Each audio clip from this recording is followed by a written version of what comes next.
Hello, welcome to my weekly show, My Top Tips. Every Wednesday, 9:30 a.m. IST. This being the last show of the year 2024. In past few weeks, I have been focusing on coaching and mentoring.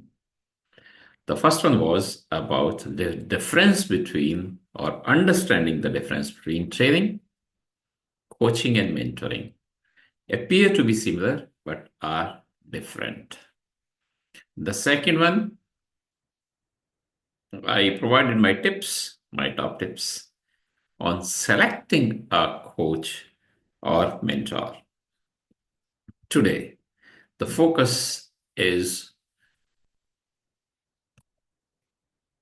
on getting the best out of them. Once you have understood the differences between trainer, coach, and mentor, and then you have selected one for you, coach or a mentor, then to maximize that relationship. That's what the focus is for today's talk.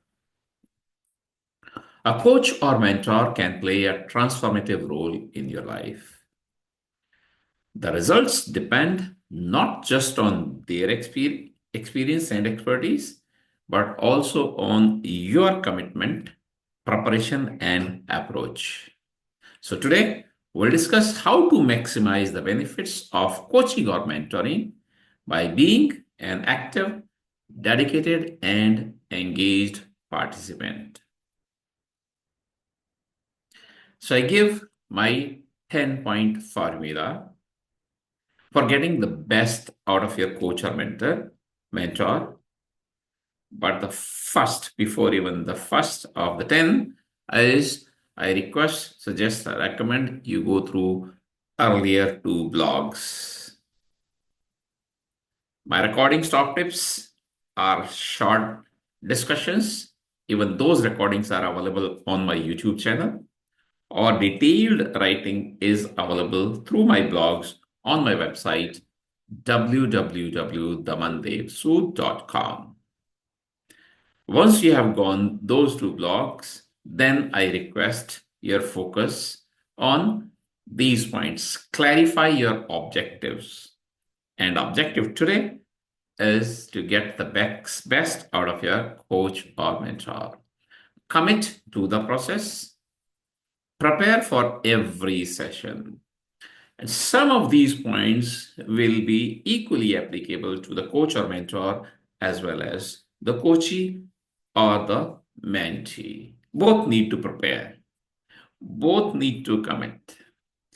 Embrace feedback, apply what you learn, dedicate time for reflection, build trust and openness, keep communication clear, stay accountable, and appreciate their efforts. There means your mentor or coach. Above all, this is super. There was one before the 10, and there is one after the 10.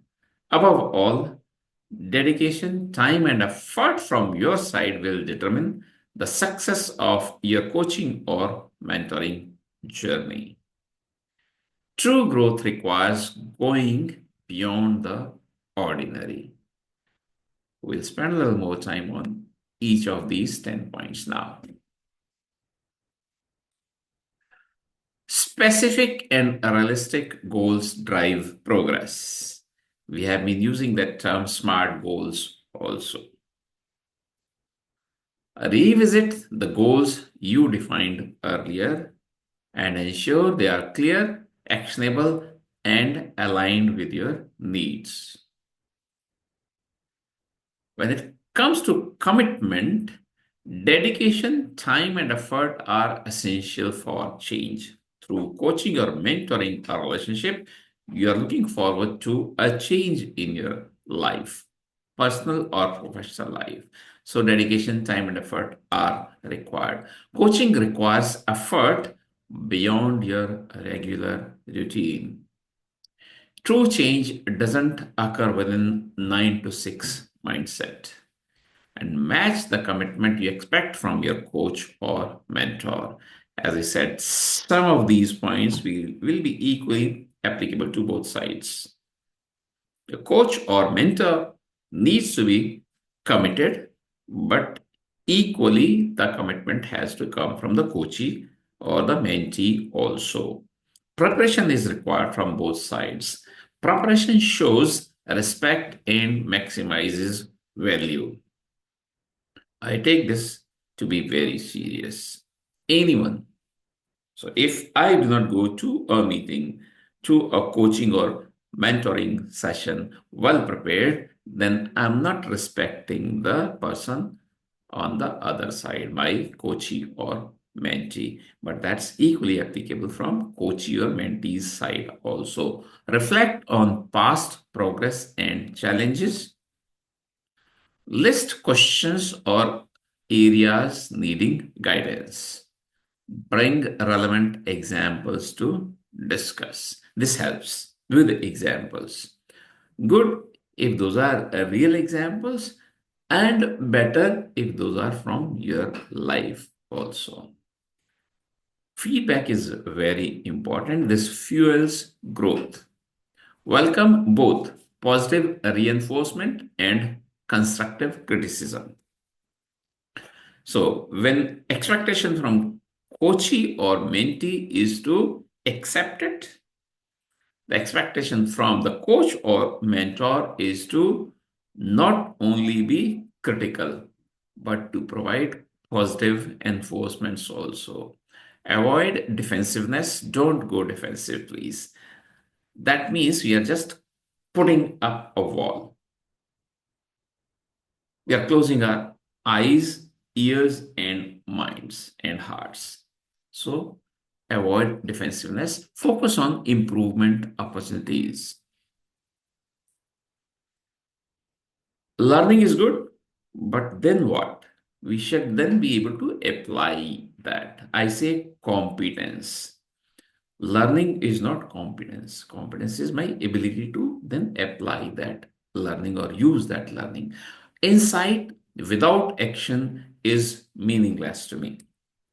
Implement strategies shared by your coach or mentor. Experiment, adapt, and show progress, even if it's slow.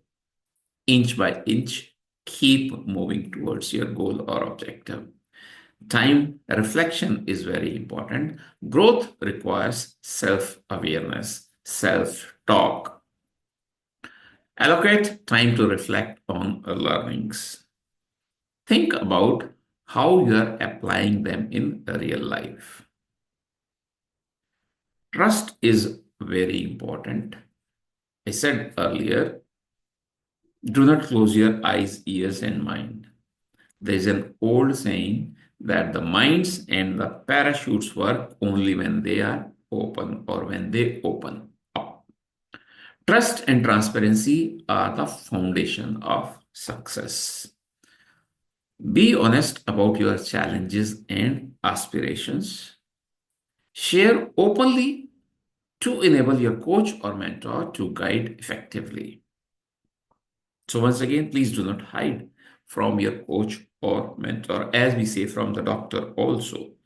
A doctor will be able to diagnose appropriately and quickly also, and then will be able to recommend a prescription if you open up with him or her. Same is true about coach and mentor also. Communication in life is very important.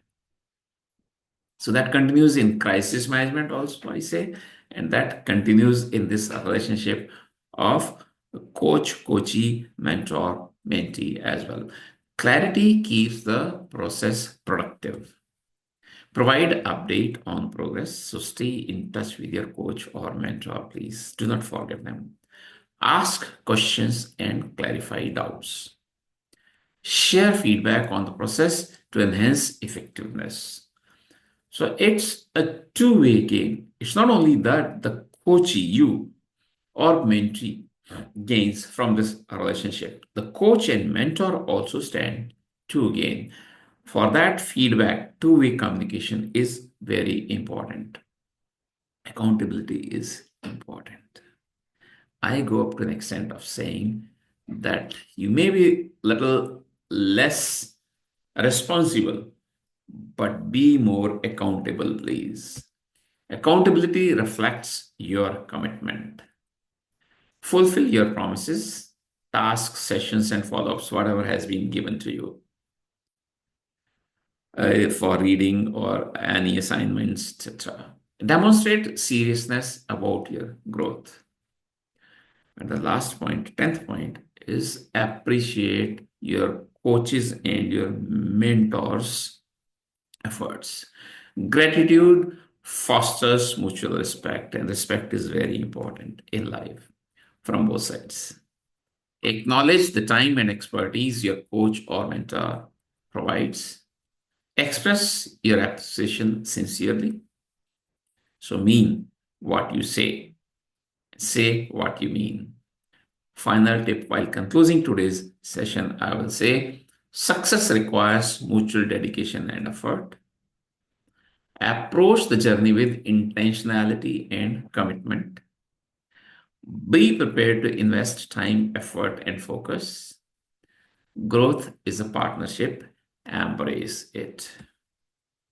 Dedication, time, and effort from your side will determine the success of your coaching or mentoring journey.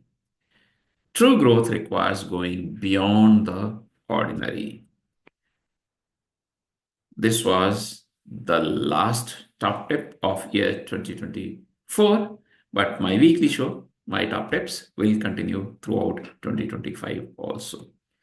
If you have any questions about today's topic, how to get the best out of your coach or mentor, or the previous step, how to select a coach or mentor, or anything about resilience as a whole, please feel free to write to me and I'll be happy to respond. With this, season's greetings from me to you and your families. And I look forward to seeing you every Wednesday throughout 2025 also. Logging off, your host, Daman Dev Sood from my weekly show, My Top Tips, every Wednesday, 9:30 a.m. AST. Bye-bye. Have a great year ahead.